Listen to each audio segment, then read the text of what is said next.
jemaat sekalian yang dikasihi dalam Tuhan, mari kita mau memulai ibadah pada hari Minggu ini. Kita mulai dengan doa. Tuhan Yesus Kristus, kami mengucap syukur ya Bapa, oleh karena kebaikan dan kemurahan-Mu, oleh karena pemeliharaan dan penyertaan-Mu, kalau kami boleh ya Tuhan datang kembali di dalam rumah-Mu ya Bapa. Sungguh kami rindu Tuhan Yesus untuk bersekutu dengan hadirat-Mu ya Bapa. Sungguh ya Tuhan, kami rindu ya Tuhan untuk menyembah dan meninggikan nama-Mu ya Bapa. Oh Tuhan, kami mengundang Engkau untuk hadir di tengah-tengah kami. Dan biarlah Engkau yang beracara ya Bapa atas ibadah pada hari ini. Engkau yang mengurapi kami ya Tuhan Yesus. Kami rindu untuk menyembah-Mu, kami rindu untuk menyenangkan hati-Mu. Inilah hati kami ya Bapa. Di dalam nama Tuhan Yesus. Haleluya. Amin. Mari kita siapkan hati kita. Kita mau sembah Dia. Kita katakan, sungguh besar setiamu, Kau nyatakan bagiku. Dia Bapa yang mengerti isi hatimu. Kau Bapa mengerti isi hatiku.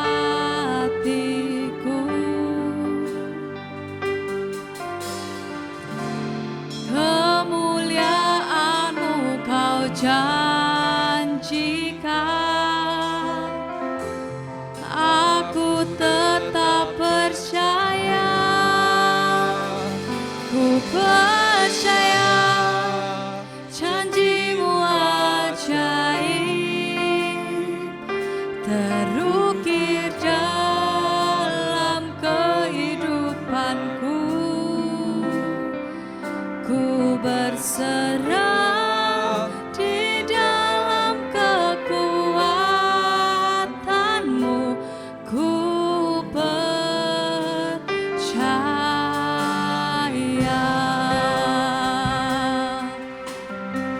Nyatakan sungguh besar setiamu Tuhan, sungguh besar setiamu. Kau nyatakan bagiku, Kau Bapa yang selalu mengerti isi hatiku. Kemuliaan-Mu Kau janjikan, nyatakan, aku tetap percaya, ku percaya janji-Mu ajaib terukir dalam kehidupanku. Ku berserah di dalam kekuatan-Mu,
kehidupanku.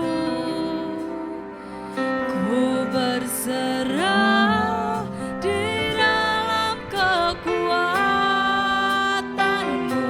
Hanya Kau segalanya bagiku, katakan janjimu ajaib terukir dalam kehidupanku. Ku berserah di dalam kekuatanmu. Ku percaya. Saudara jemaatkan bagi berdiri. Percaya janjimu ajaib terukir dalam kehidupanku. Ku berserah di dalam kekuatanmu. Hanya Kau segalanya bagiku. Ku percaya janjimu ajaib terukir dalam kehidupanku. Ku berserah di dalam kekuatanmu. Ku percaya kami berserah di dalam kekuatanmu. Ku percaya. Ku berserah di dalam kekuatanmu. Katakan ku percaya.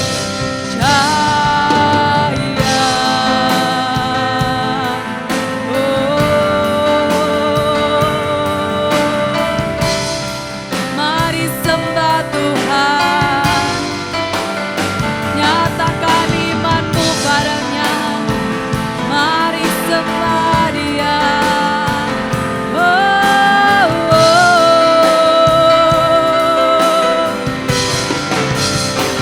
Haleluya Tuhan, kami percaya Bapa pada janjimu Tuhan. Dalam hidup kami percaya Bapa. Kami tinggikan nama-Mu Tuhan. Kami berserah.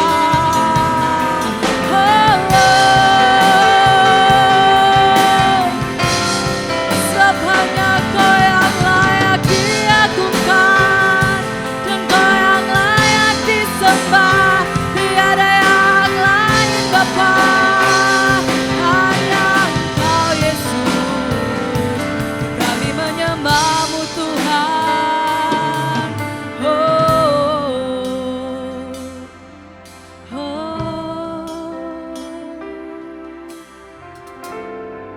Kuasa-Mu terlebih besar.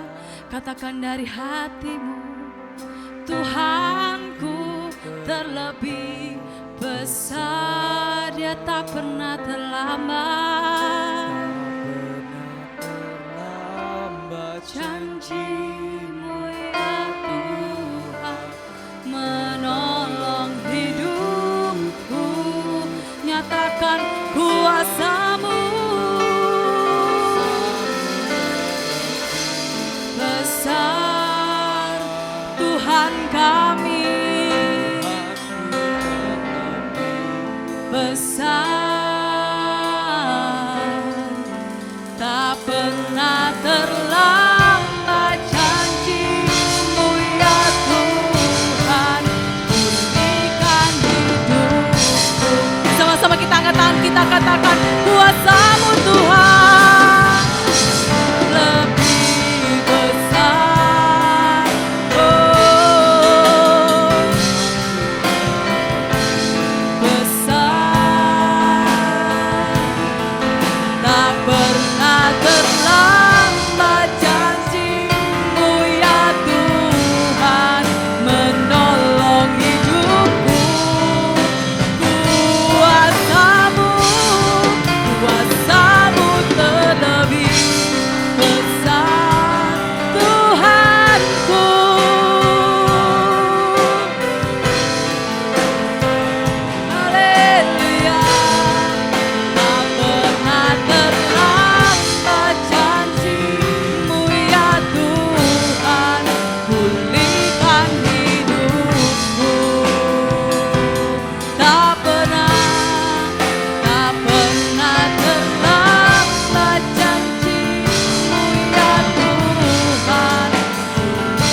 Tuhan.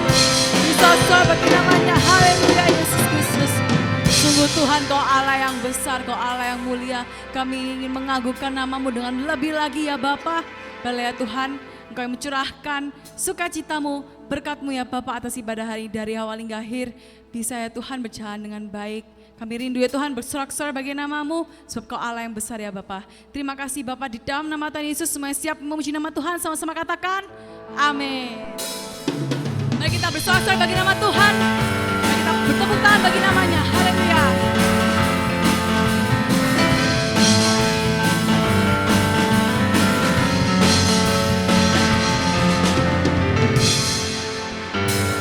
Pada siapa kau bandingkan perbuatannya yang heran? Katakan tak ada. Kerajaannya yang terbesar tak akan tergoyahkan. Amin. Semua musuh pun gemetar mendengar nama-Mu Tuhan. Sorak kemenangan.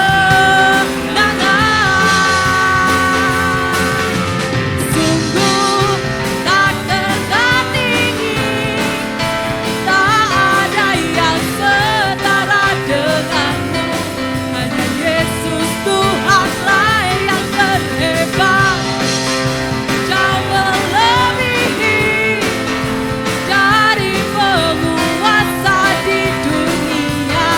Kerajaan-Mu kekal. Amin.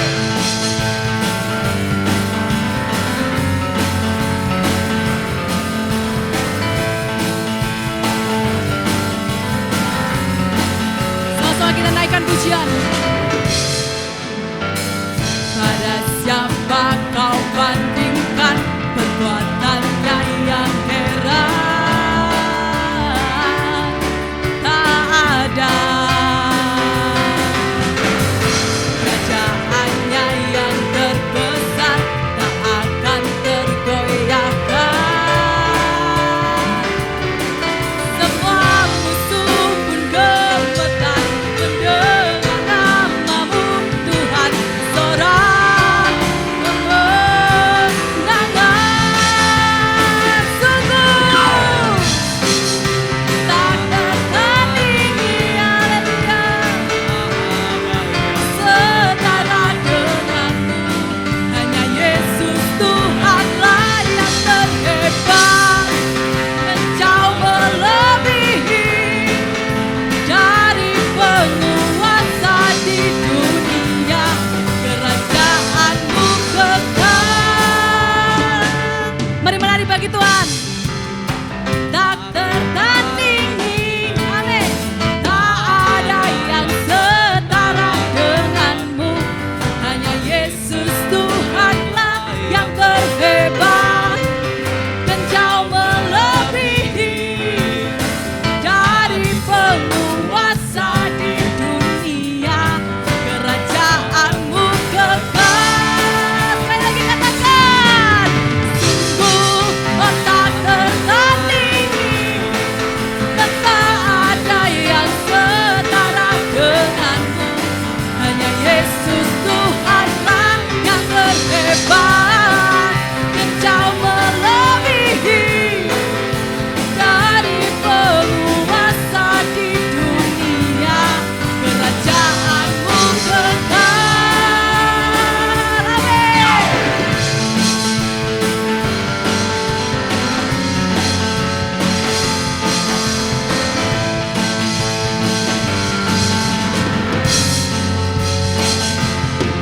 Beri kemuliaan bagi nama Tuhan, haleluya. Sungguh Allah kita Allah yang tak tertandingi, amin. Kurang keras aminnya. Sungguh Allah kita yang tidak tertandingi, amin. Beri salam ke kanan kiri, katakan alam kita dahsyat.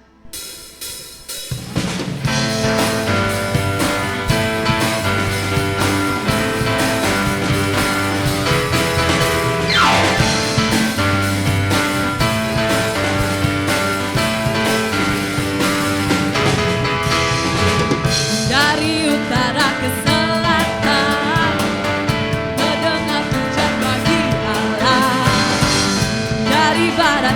sampai ke timur. Oh, nama Yesus tersanjung tinggi dari pulau-pulau, lembah-lembah, gunung-gunung yang tinggi. Kemuliaannya disaksikan, kebesarannya diceritakan. Oh Yesus, Yesus, nama Yesus, nama Yesus disanjung tinggi dari pulau-pulau, lembah-lembah, gunung-gunung yang tinggi. Katakan, Allahku dahsyat berkuasa, seluruh bumi sujud menyembah, tinggikan namamu. Allahku dahsyat berkuasa, seluruh bumi sujud menyembah, tinggikan namamu.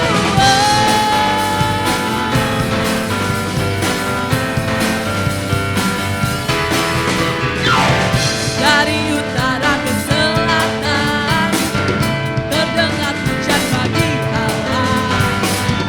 Dari barat sampai ke timur, nama Yesus disanjung tinggi. Dan dari pulau-pulau, lembah-lembah, gunung-gunung yang tinggi, kemuliaannya disaksikan, kebesarannya. Yesus, Yesus, nama Yesus, nama siapa?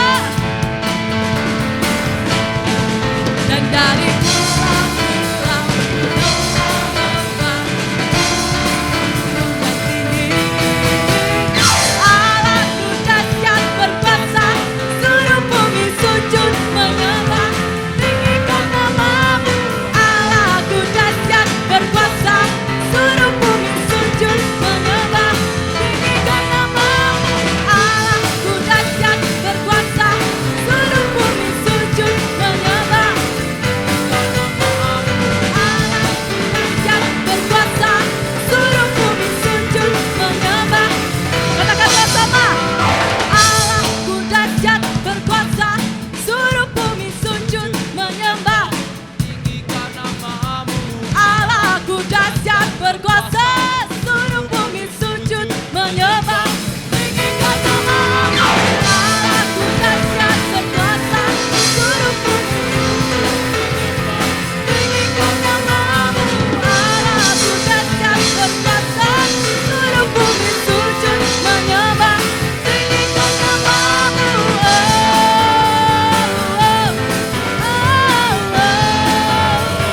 Tinggikan namamu.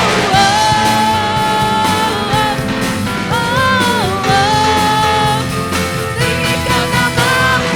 Allahku dahsyat. Haleluya. Amin. Silakan duduk kembali.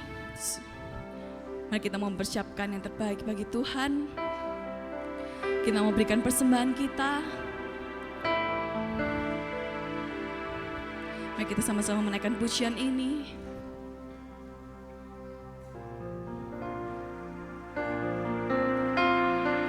Kita mau minta selalu tuntunan Tuhan untuk hadir dalam hidup kita.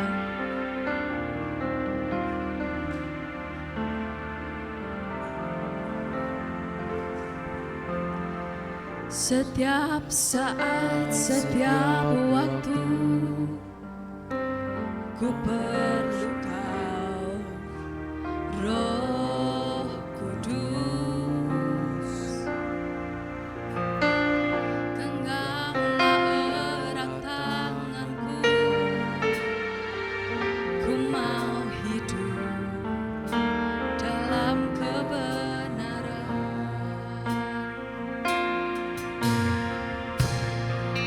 Saat setiap waktu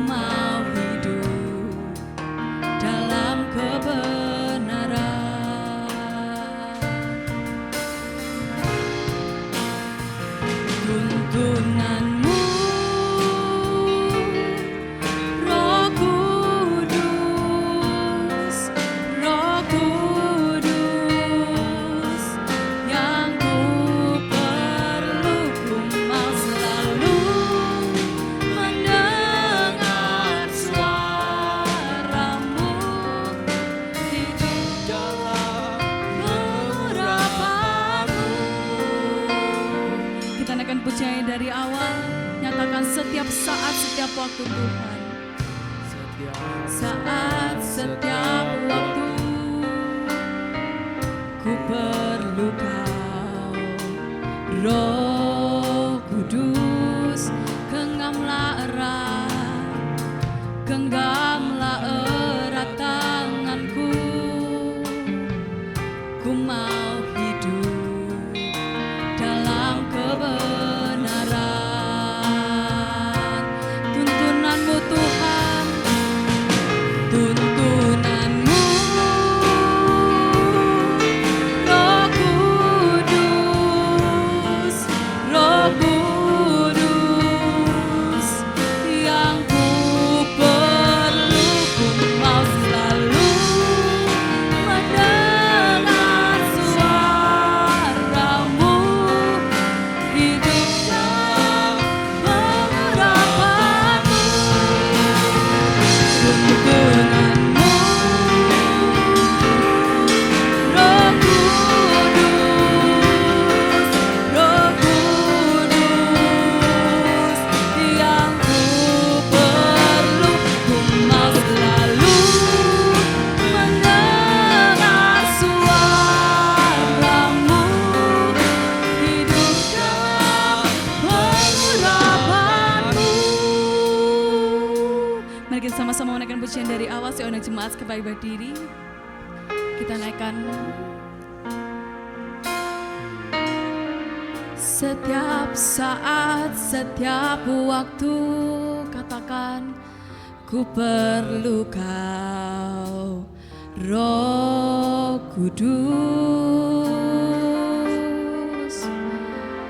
Genggamlah erat tanganku, ku mau hidup dalam kebenaran. Tuntunanmu Tuhan, tuntunanmu, Roh Kudus, Roh Kudus, yang ku perlu. Ku mau selalu mendengar suaramu, hidup dalam pengharapanmu. Tuntunanmu, Roh Kudus, Roh Kudus, yang ku perlu. Ku mau selalu mendengar suaramu, hidup dalam pengharapanmu. Sekali lagi nyatakan tuntunanmu Tuhan. Roh Kudus, Roh Kudus, yang ku perlu. Ku mau selalu mendengar suaramu, hidup dalam pengharapanmu, hidup dalam pengharapanmu, hidup dalam pengharapanmu.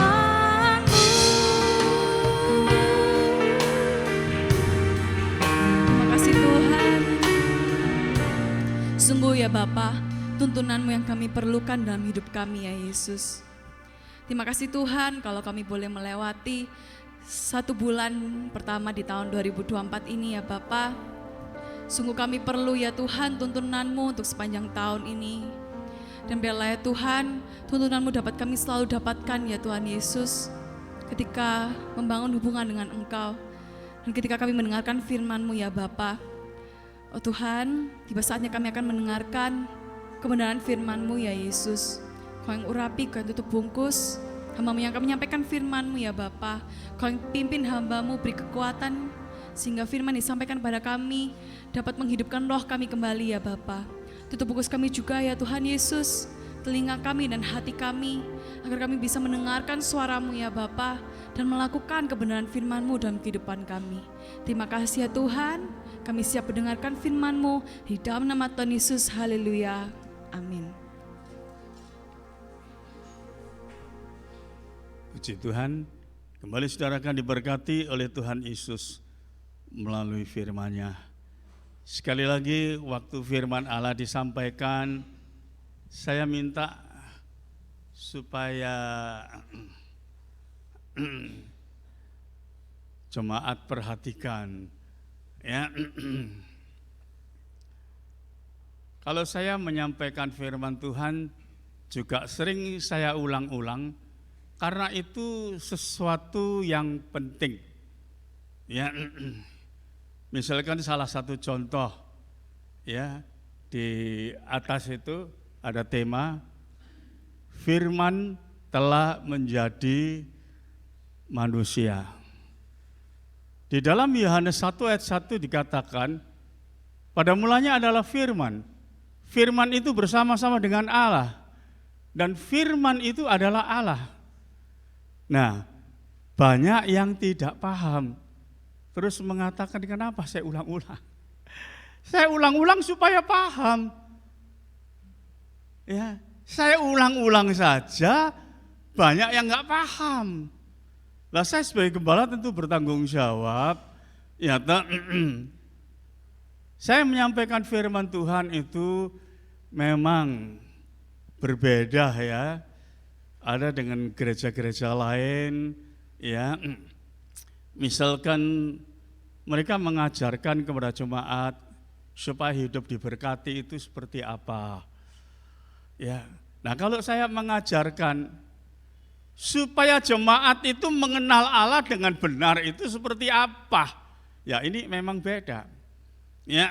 Nah, seperti ayat ini, firman telah menjadi manusia.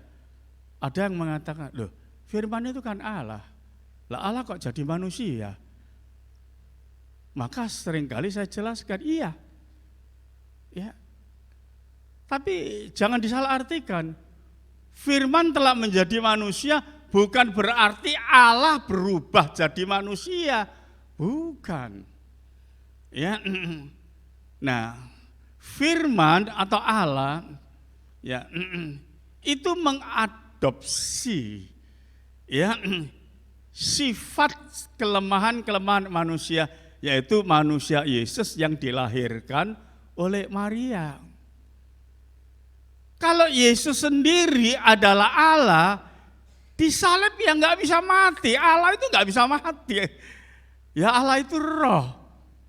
Nah, jadi seringkali sudah saya jelaskan, Tuhan Yesus itu dengan ya, dua natur.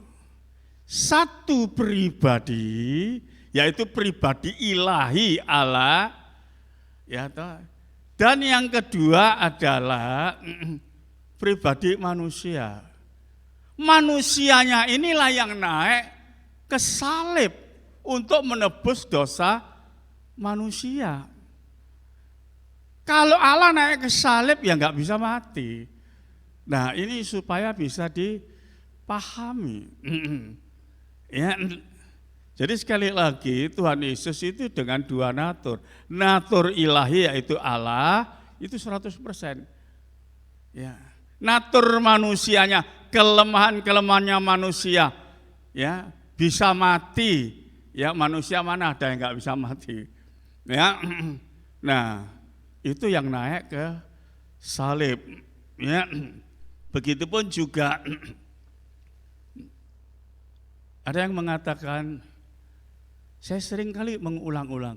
Iya, saya tahu. Memang saya ulang-ulang ini tujuannya apa? Supaya bisa dia nangkep dengan benar. Ya. Nah, misalkan sesuatu yang penting. Sekarang ini banyak gereja-gereja besar mengajarkan ya, pengajaran moral itulah yang masuk surga. Ya. Pengajaran moral itu yang masuk surga. Berbuat baik ini itu ya, maaf seperti memberi ya pada sesama. Nah, sedangkan khotbah yang saya ajarkan kepada jemaat, perbuatan baik manusia itu tidak bisa menyelamatkan manusia itu masuk surga. Ya. Nah, ini pun ada yang tanya kepada saya. Loh, dikira pengajaran saya ini salah. Loh, orang baik kok tidak masuk surga? Apa orang jahat yang masuk surga? Orang baik kok tidak masuk surga? Nah, saya jelaskan. Kalau perbuatanmu baik, kamu bisa masuk surga. Tidak perlu Allah itu turun ke bumi ya toh, untuk menebus dosa manusia. Enggak perlu. Wong kita berbuat baik saja sudah bisa masuk surga. Ya. Dan itu berulang-ulang saya jelaskan. Tidak ada manusia yang baik selain Allah. Ya. Loh, kalau gitu apakah orang Kristen tidak perlu berbuat baik? Loh, setelah saudara beriman, sekarang saudara di sini, saudara adalah orang-orang yang beriman, percaya Tuhan Yesus. Kalau saudara tidak punya perbuatan baik, saya meragukan kekristenan saudara. Karena seringkali saya mengatakan apa? Dasar iman Kristen itu adalah kasih. Ya. Jadi kalau kita melihat saudara kita mungkin dalam kekurangan atau ada masalah, kita tolong, kita bantu. Ya. Tapi itu bukan untuk masuk surga. Itu setelah kita beriman kepada Tuhan. Jadi setelah kita percaya kepada Tuhan, maka perbuatan baik ini diperhitungkan sebagai pahala, sebagai upah. Ya, bukan sebagai masuk surga. Karena tanpa iman itu tidak ada orang yang bisa masuk surga. Dan itu sering kali saya jelaskan. Ibrani 11 ayat 6 itu dikatakan jelas sekali. Ya, tanpa iman tidak ada manusia yang layak di hadirat Allah. Ya. Nah, coba lihat. Tetapi tanpa iman, ya, tidak mungkin orang berkenan kepada Allah. Ya, nah, tapi di dalam bahasa lain dikatakan, ya, tidak layak. Ya, jadi tanpa iman itu nggak ada yang layak. Tanpa iman itu nggak ada yang benar. Karena sekali lagi itu pun juga sudah saya tuliskan saya jelaskan berulang-ulang. Yesaya 64 ayat 6. Itu sudah jelas sekali. Iya toh. Jadi bukan saya ngarang, maksud saya inisiatif saya tafsir sembarangan, tidak. Dikatakan demikianlah, ya, kami sekalian seperti seorang najis dan segala kesalehan kami. Kalau bicara kesalehan itu bicara tentang ya kesucian, atau dengan kata lain lebih tinggi dari kebenaran. Itu enggak ada yang layak. Kalau saudara tidak punya iman. Nah, sekali lagi ya, kalau saya khotbah saya jelaskan, saudara perhatikan ya supaya bisa ngerti. Terutama pada pagi hari ini, saya khotbah tentang hikmat roh dan jiwa. Loh, maksudnya apa Bapak Gembala? Hikmat roh dan jiwa. Manusia itu terdiri dari 3 bagian, tubuh, jiwa, roh. Ciptaan Allah kalau misalkan, ya itu kuda, sapi, apa binatang, itu cuma diciptakan oleh Allah, ya, tubuh dan jiwa. Jiwa itu unsur yang hidup. Ya. Jadi jiwa itu satu unsur yang hidup. Jiwa itu ada di dalam darah. Ya, nah, jadi jemaat yang kasih di dalam Yesus. Jadi waktu Allah menciptakan manusia, dikatakan manusia itu diciptakan menurut rupa dan gambar Allah. Itu cuma manusia yang diciptakan menurut rupa dan gambar Allah.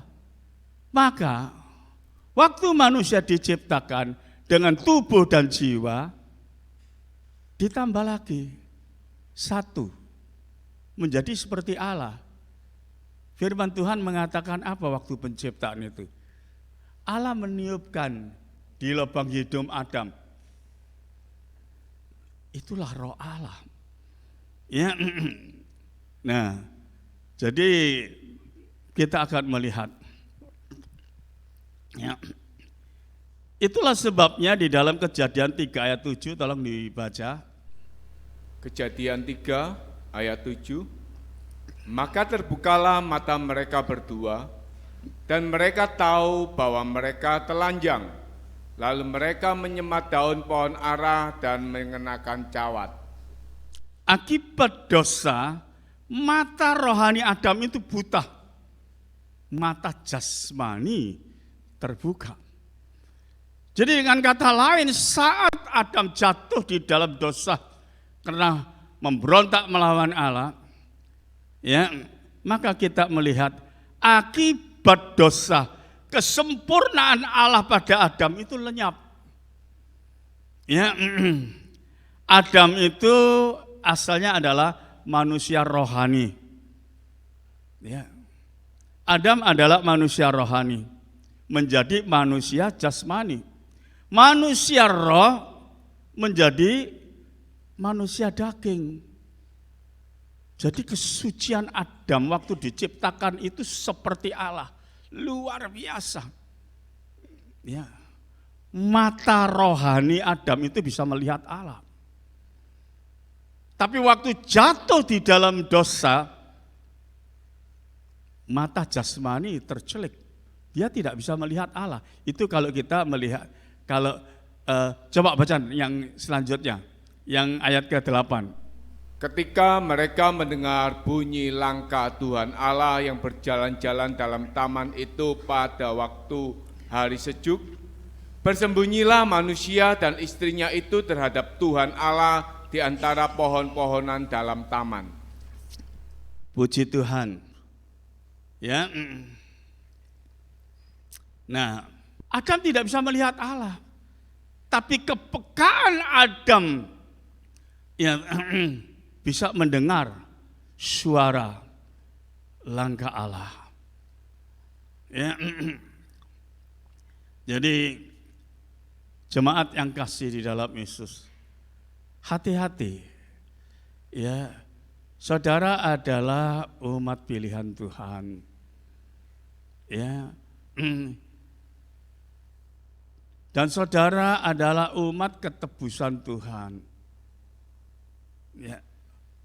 Kalau dulu saudara adalah hamba dosa, terikat oleh dosa. Saudara berbuat dosa ya sepertinya enggak masalah, karena saudara terikat dosa hidupnya. Tapi sekarang saudara adalah hamba kebenaran. Ya. Jadi hiduplah benar. Ya di hadirat Allah. Ya. Jemaat yang kasih di dalam Yesus. Maka tadi saya jelaskan, manusia roh menjadi manusia daging. Ya. Coba bacakan 1 Tesalonika 5 ayat 23. Semoga Allah damai sejahtera menguduskan kamu seluruhnya, dan semoga roh, jiwa, dan tubuhmu terpelihara sempurna dengan tak bercacat pada kedatangan Yesus Kristus Tuhan kita. Adam itu awalnya seperti ini. Roh, jiwa, tubuh. Tapi setelah dia jatuh di dalam dosa, ya, maka kita melihat Adam menjadi manusia daging, yaitu hidup dengan jiwa dan tubuhnya. Jadi jiwa itu adalah unsur yang hidup. Nah, seperti saudara bisa melihat, wah anjing itu begitu cerdik kalau dididik. Apa anjing punya roh? Enggak punya, enggak ada. Ya, cuma karena jiwa ini ciptaan dari Allah itu luar biasa. Jadi mungkin saudara bertanya, loh Bapak Gembala, kalau gitu sekarang manusia itu hidup dengan jiwa atau dengan roh? Bagi orang yang sudah beriman percaya kepada Tuhan Yesus, firman Tuhan mengatakan apa? Roh Kudus ada di dalam kehidupan kita. Nah, jadi bagi orang yang beriman, yang bertumbuh terus, ya itu beda. Ya. Memang kalau kita waktu percaya, ya kita sebagai orang yang beriman dikendalikan dengan dua, ya, roh dan jiwa. Ya, maka ada orang kelihatannya, ya, hidupnya itu suci, ya, tidak keduniawian, tapi ada, ya, hidup dia itu suci, tidak keduniawian, tapi toh, ya, untuk hal-hal tertentu dia masih hidup dalam daging. Ya. Nah, itulah sebabnya, ya, Rasul Paulus mengajarkan di Galatia 5 ayat 16. Coba bacakan. Maksudku ialah, hiduplah oleh roh, maka kamu tidak akan menuruti keinginan daging. Keinginan daging itu jiwa. Ya. Nah, Rasul Paulus ajarkan, manusia beriman itu masih sering bertentangan karena tidak ada satu yang dilepaskan. Ya. Jadi keinginan roh itu adalah kita hidup kudus di hadapan Allah. Tapi keinginan daging itu terus berlawanan. Maka Rasul Paulus mengatakan, maksudku ialah hiduplah oleh roh, maka kamu tidak akan menuruti keinginan daging. Lah, ini sulit maksudnya dijalani oleh orang Kristen. Banyak orang Kristen ya hidup oleh roh, ya hidup oleh daging. Dengan kata lain, ya tubuh ini masih dikuasai dengan dua unsur, jiwa dan roh. Jiwa itu ada dalam pikiran, roh itu ada di dalam hati. Nah, orang yang sudah melakukan ini, ya, hidup oleh roh, maka yang mengendalikan hidupnya itu adalah hatinya. Ya, hatinya penuh kasih, penuh belas kasihan. Nah, itu. Jemaat yang kasih di dalam Yesus, kita melihat 1 Korintus 12 ayat 8. Sebab kepada yang seorang roh memberikan karunia untuk berkata-kata dengan hikmat, dan kepada yang lain roh yang sama memberikan karunia berkata-kata dengan pengetahuan. Kita melihat Roh Kudus itu sudah ada dalam kehidupan saudara. Tapi seringkali orang Kristen itu masih hidup secara jasmani, artinya masih hidup secara daging. Daging itu menguasai sepenuh. Ya. Maka yang dilihat itu adalah ya pekerjaan manusia dagingnya, bukan manusia rohnya. Nah, padahal roh yang ada di dalam itu adalah roh hikmat. Ya. Kalau iman saudara berkualitas terus meningkat, Roh Kudus itu akan memberikan hikmat. Nah, hikmat inilah yang melebihi hikmat manusia, hikmat jasmani dari jiwa ini tadi. Ya. Coba Kejadian 4 ayat 10. Firman-Nya, apakah yang telah kau perbuat ini?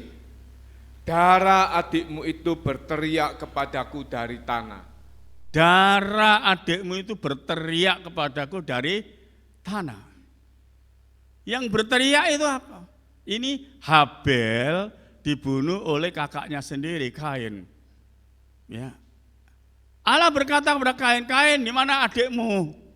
Ya, sebab darah adikmu itu sudah berteriak sampai ke hadirat Allah. Nah, darah ini adalah jiwa.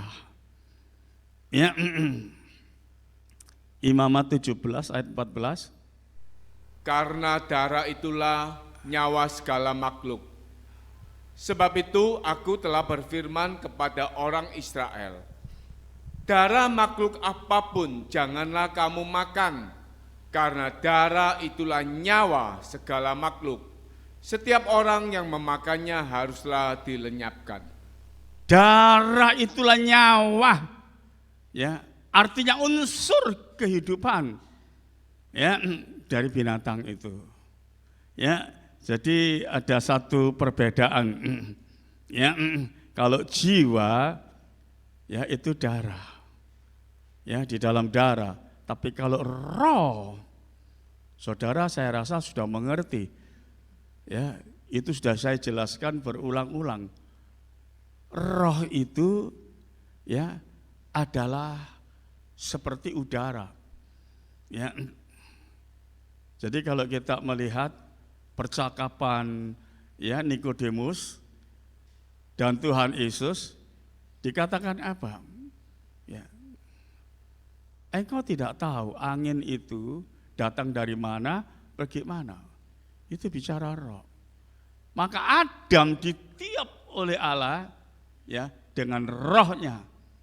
Itu adalah udara, ya. Nah, jadi kita melihat hikmat roh itu pengetahuan tentang rohani dan jasmani. Ini pentingnya. Kalau saudara tidak memiliki hikmat Allah ya, atau hikmat roh, saudara tidak memiliki pengetahuan hal rohani ya dengan baik.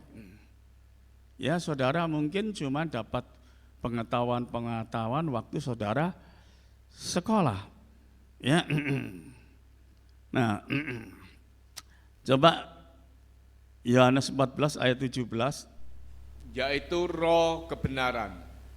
Dunia tidak dapat menerima dia, sebab dunia tidak melihat dia dan tidak mengenal dia.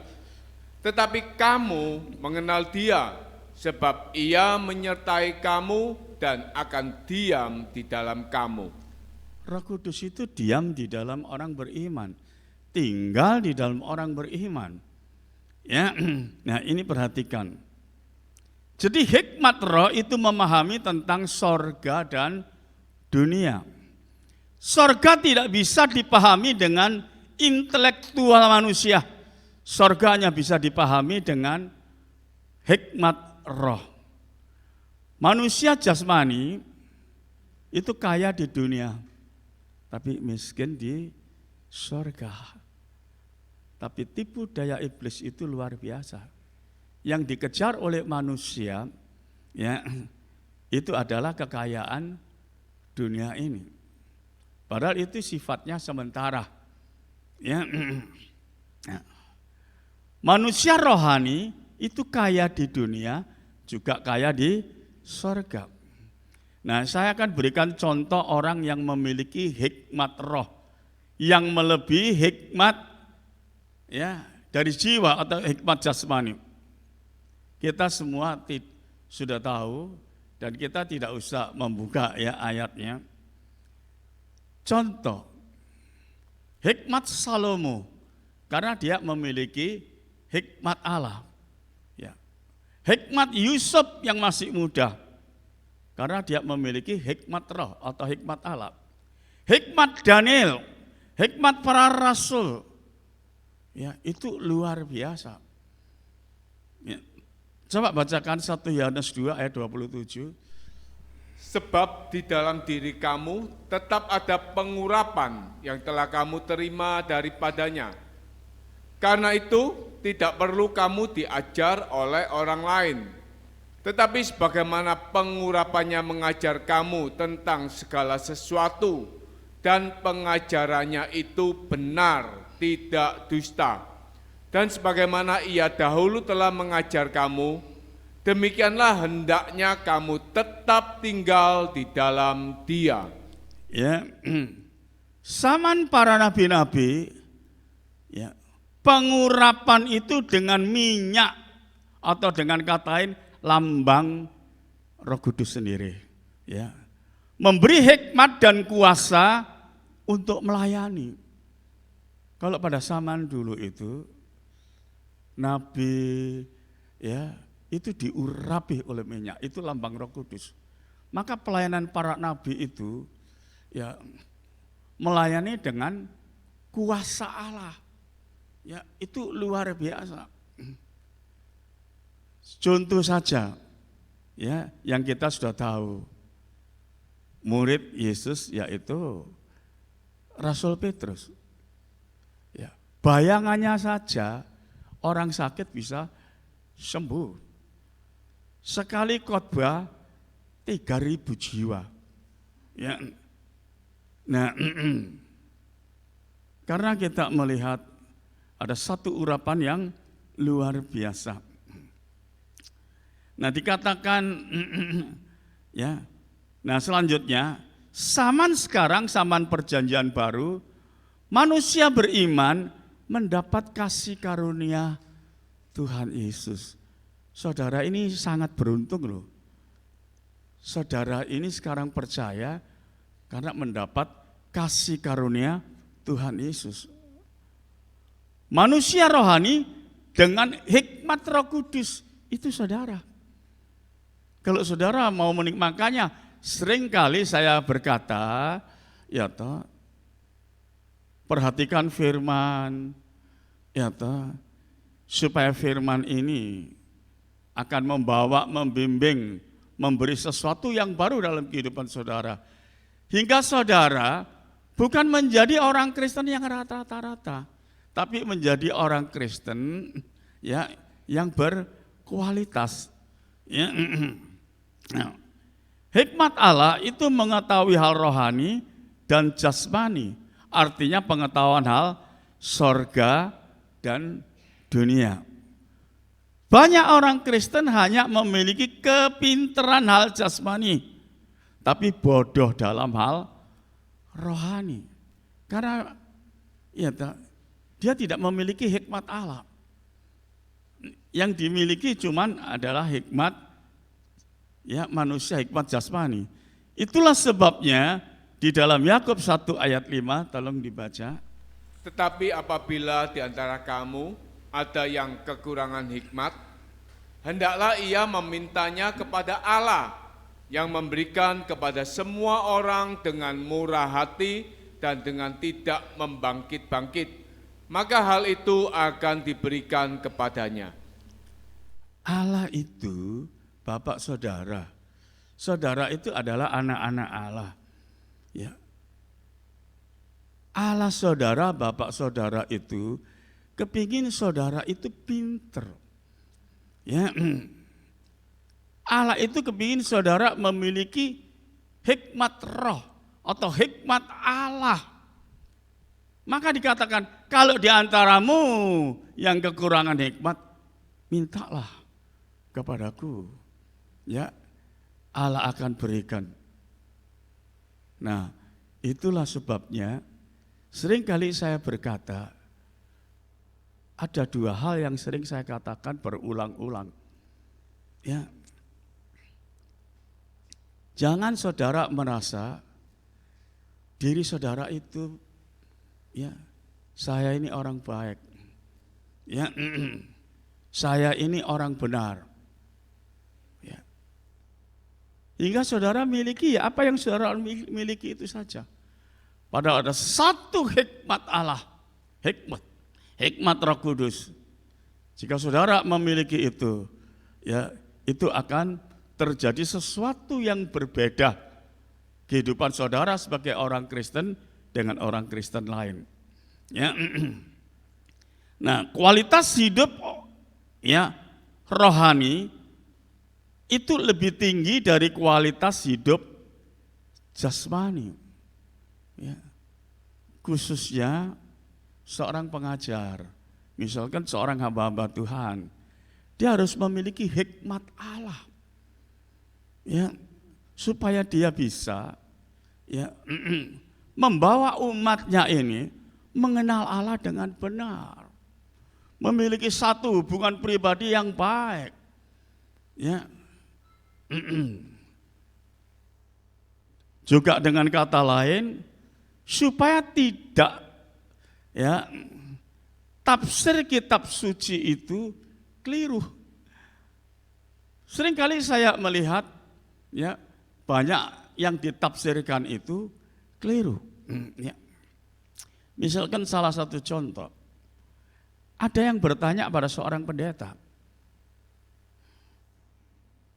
padahal saya tidak berani menyebutkan, ya karena maaf, gereja saya ini kecil coba aja sedikit dia ribuan dan gelarnya begitu banyak. Tapi waktu dia ditanya, ya dia bertanya, Yesus itu umur 12 tahun nampak di bait suci. Mereka semua kagum. Tapi setelah itu enggak nampak lagi. Nampak lagi selama umur 30 tahun. Nah, jadi selama waktu yang kosong itu ya di kitab suci enggak ditulis, itu Yesus kemana? Ya, nah dia katakan selama waktu yang kosong itu ya, maka pendeta itu menjawab bahwa waktu yang kosong itu Yesus belajar Taurat, ya. Dikatakan dia belajar, Tuhan Yesus itu belajar Taurat. Waktu jawabannya begitu saya sendiri kaget. Terus dijawab sama yang bertanya, oh kalau gitu berarti Allahmu itu ya bukan Allah. Masa Allah belajar sama manusia? Sampai dijawab gitu. Itu memang jawaban yang keliru. Ya. Nah, pendeta itu berkata, maka Yesus itu dipanggil rabi, juga mengajar di bait Allah. Ya. Nah, jadi itulah sebabnya seringkali saya mengatakan hati-hati, jangan sampai salah tafsir. Yusuf itu, bapak Yesus ini cuma tukang kayu. Yesus itu tidak pernah sekolah, tidak pernah belajar Taurat, karena itu tidak tertulis di dalam kitab suci. Ya. Tuhan Yesus itu satu pribadi dengan dua natur yang saya katakan tadi.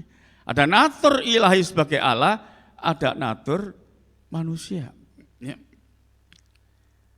Jadi jelas Yohanes 1 ayat 1 mengatakan natur ilahi Yesus itu adalah Sang Firman 100% Allah. Natur manusianya, ya natur manusia Yesus itu adalah 100% manusia. Anak Maria dan ya anak Maria maksudnya. Ya. Jadi Tuhan Yesus itu Allah, satu pribadi memiliki dua sifat, sifat Allah dan sifat manusia. Kalau zaman dulu orang yang sekolah atau belajar Taurat itu orang-orang yang tertentu, keturunan imam, ya orang-orang Farisi yang menjadi ahli-ahli Taurat. Orang biasa itu sulit sekolah, ya dan menjadi rabi. Ya. Maka kita melihat umur 12 tahun saja Yesus mengalahkan ahli-ahli Taurat untuk berdebat. Mereka sampai kaget, loh. Ini anaknya siapa ini? Umur 12 tahun ada di bait suci, berdebat. ya, dengan ahli-ahli Taurat. Mereka terkagum-kagum, ya, melihat Yesus, ya, memberikan jawaban, ya, bahkan memberikan pertanyaan-pertanyaan pada ahli Taurat, ya.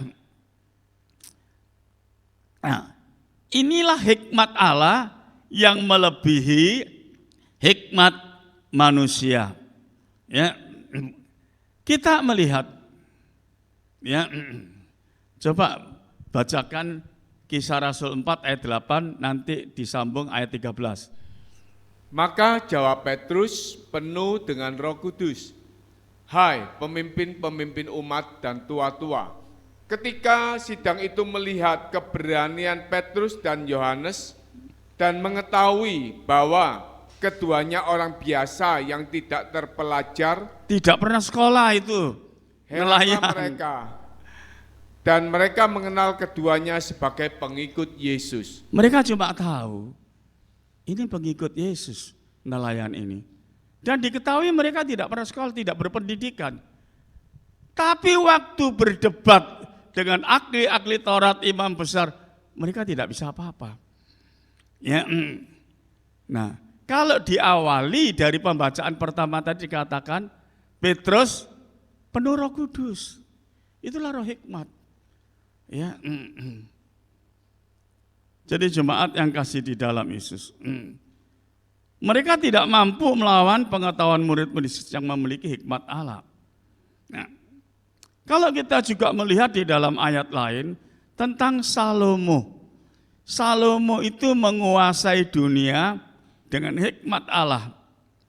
Semua orang kagum pada kebesaran Salomo. Kekayaannya, kebesarannya. Tidak ada yang seperti Salomo. Itu semata-mata karena Salomo memiliki hikmat Allah. Ya. Kejadian 41 ayat 44. Berkatalah Firaun kepada Yusuf, "Akulah Firaun, tetapi dengan tidak setahumu, seorang pun tidak boleh bergerak di seluruh tanah Mesir." Yusuf ini siapa? Dari kecil, dari muda, itu sudah dijual sebagai budak. Dia adalah anak Yusuf, pengembala kambing domba. Apa dia pernah, ya, sekolahnya tinggi seperti apa? Dia jadi budak di rumah Potifar. Ya, dia hidup suci di hadapan Allah, difitnah oleh istri Potifar, dimasukkan penjara. Ya. Tapi kita melihat, oleh karena campur tangan Allah ada pada Yusuf, maka dalam satu hari Yusuf itu menjadi penguasa Mesir, menjadi perdana menteri. Ya. Nah, kalau kita baca sebelumnya, seluruh orang berhikmat di Mesir tidak bisa mengalahkan hikmat Yusuf. Ya. Tidak ada, seluruh orang Mesir yang pinter-pinter itu tidak bisa mengalahkan Yusuf yang masih muda. Ya, nah itulah hikmat Allah ada pada Yusuf. Ya. Jadi jemaat yang kasih di dalam Yesus, orang yang hidup dengan hikmat Allah itu memahami kasih karunia Tuhan. Ya, perhatikan. Firman ini enggak lama sudah selesai. Ya, biasanya firman 1 jam. Ya, tadi saya mulai ya 7:30 lebih mungkin. Sekarang masih jam 8:04. Ya, masih jam 8:04. Padahal mestinya pulangnya jam 9. Ya. Sekarang masih jam 8:04. Tapi enak pulang sekarang ya Bapak Gembala. Manusia kan gitu. Enak pulang sekarang aja. Ojo lama-lama saya ngantuk. Ya, saya lapar. Ya. Jadi jemaat yang kasih di dalam Yesus. Orang yang hidup dengan hikmat Allah bisa hidup sederhana dan tidak duniawi. Ya. Ini perhatikan ya. Yang pertama adalah orang yang hidup dengan hikmat Allah bisa memahami kasih karunia Tuhan Yesus. Orang yang hidup dengan hikmat Allah bisa hidup sederhana, tidak hidup duniawi. Orang yang hidup dengan hikmat Allah, dasar imannya adalah kasih dan hidupnya untuk Kristus. Orang yang hidup dengan hikmat jasmani atau dengan jiwanya sulit untuk hidup sederhana. Karena keinginan manusia daging itu banyak. Ya. Karena keinginan manusia dagingnya itu banyak. Kalau saudara hidup ya dengan kualitas hikmat jasmani dari jiwa sebagai manusia daging, saudara sulit untuk hidup sederhana. Ya. Karena manusia pada dasarnya itu tamak. Kurang saja. Ya, kurang saja. Padahal Tuhan Yesus itu sudah mengajarkan dengan baik. Cukupkanlah dirimu dengan apa yang ada padamu. Tapi enggak. Ya, sekarang banyak yang lompat pagar semua. Ya. Kalau saya seringkali mendapatkan masukan, tolong doakan Bapak Gembala, kenapa? Saya dikejar-kejar sama debt collector. Loh, kenapa? Saya banyak gesek, tapi saya nggak bisa bayar. Banyak gesek. Iyalah, gesek itu memang enak. Seret keluar uang. Seret keluar uang. Tapi nanti itu loh, itu ada hitungannya. Ya, maaf jemaat. Ya, sekalipun gereja saya kecil, jemaatnya sedikit. Ya, nah, saya bisa mengembalikan perpuluhan di organisasi. Saya juga bisa membantu hamba-hamba Tuhan. Saya juga bisa membantu yang tidak punya. Padahal saudara lihat jemaatnya cuman berapa? Karena saya hidup sederhana. Ya, karena saya hidup sederhana. Seperti yang Tuhan ada katakan, apa yang ada padamu, ya itu cukupkan. Ya, jadi jemaat yang kasih di dalam Yesus. Ya, manusia jasmani itu fokus pada kekayaan dunia. Mudah terikat, itu imannya pasti lemah. Orang yang hidup dengan hikmat Allah bekerja melampaui kekuatan pikiran manusia. Ya, sekali lagi, ya, orang yang hidup dengan hikmat Allah, dia bekerja melampaui kekuatan pikiran manusia. Jadi hikmat Allah itu melebihi dari hikmat jiwa. Ya. Jadi jemaat yang kasih di dalam Yesus, maka inilah kelebihan orang yang hidup dengan hikmat Allah. Memahami hidup rohani dan jasmani. Dan hidupnya itu stabil. Ya. Hidupnya stabil, dia bisa menguasai dirinya. Tapi yang orang yang hidup secara daging saja, ya dia tidak bisa menguasai dirinya. Ya, kalau sekarang ini kan banyak, ya toh YouTube ini beli ini, ya toh tinggal pesan, ya toh beli ini. Maka maaf, saya bolehkah bayar PLN, bayar apa itu air, apa transfer, apa semua saya bisa karena saya pelajari. Tapi kalau saya melihat yang beli-beli gitu, terus saya tidak bisa.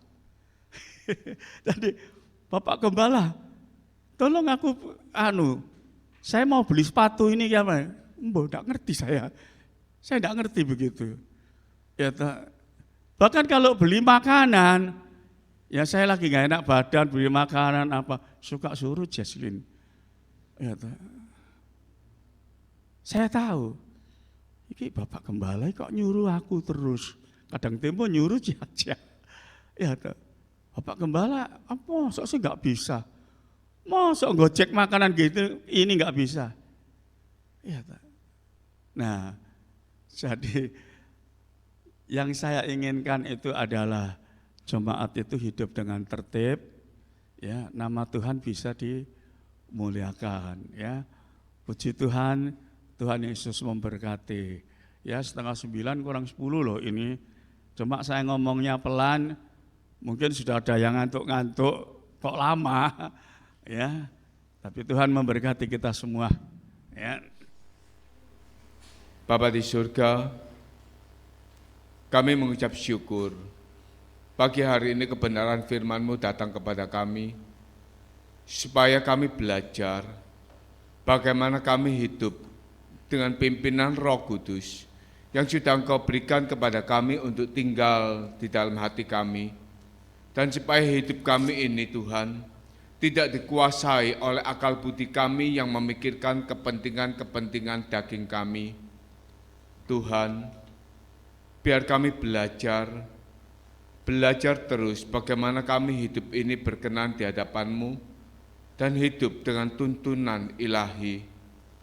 Terima kasih Tuhan, materaikan firman-Mu di dalam hati kami, supaya hari lepas hari iman kami bertumbuh dan roh kami semakin didewasakan di dalam Engkau. Memberkati hamba-Mu Gembala Sidang kami yang telah menyampaikan firman-Mu, memberkati di dalam kesehatannya, memberkati di dalam pelayanannya, dengan pengurapan Allah Roh Kudus yang bertambah-tambah menyertai hamba-Mu ini.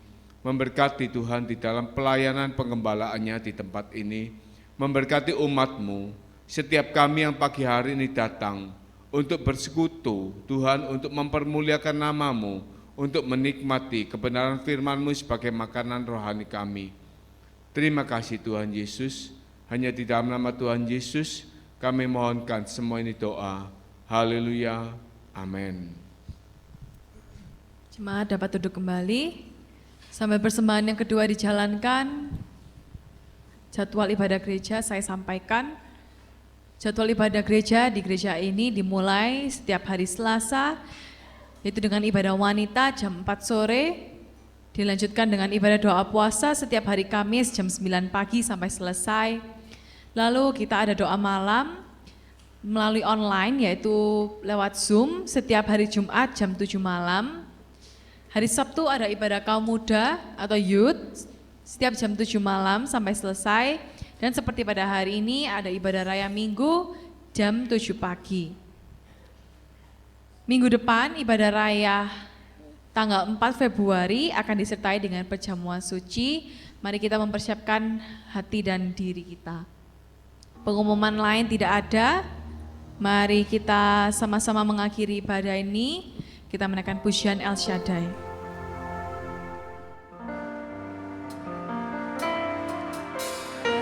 Saya undang jemaat sekalian baik berdiri.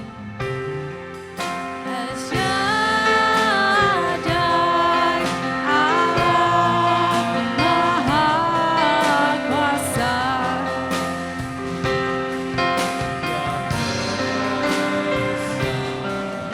Dia besar, El Shaddai mulia. El Shaddai.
rasa syukur, terima kasih ya Bapa.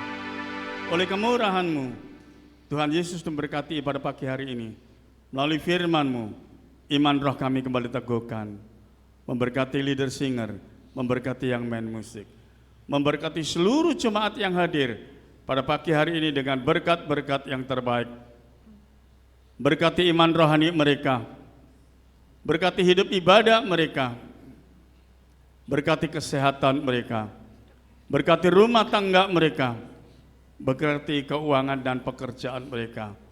Tuhan, penyertaan-Mu dan berkat-Mu, mereka akan bersuka cita senantiasa di dalam nama-Mu. Terima kasih Bapa, terima kasih Tuhan Yesus. Dan kalau sebentar mereka akan pulang ke rumah masing-masing, kiranya berkat dan campur tangan Tuhan Yesus tetap menyertai mereka. Sekarang jemaat yang kasih dalam Yesus, pulanglah dengan berkat dan damai sejahtera yang dianugerahkan di dalam nama Tuhan Yesus Kristus. Amin.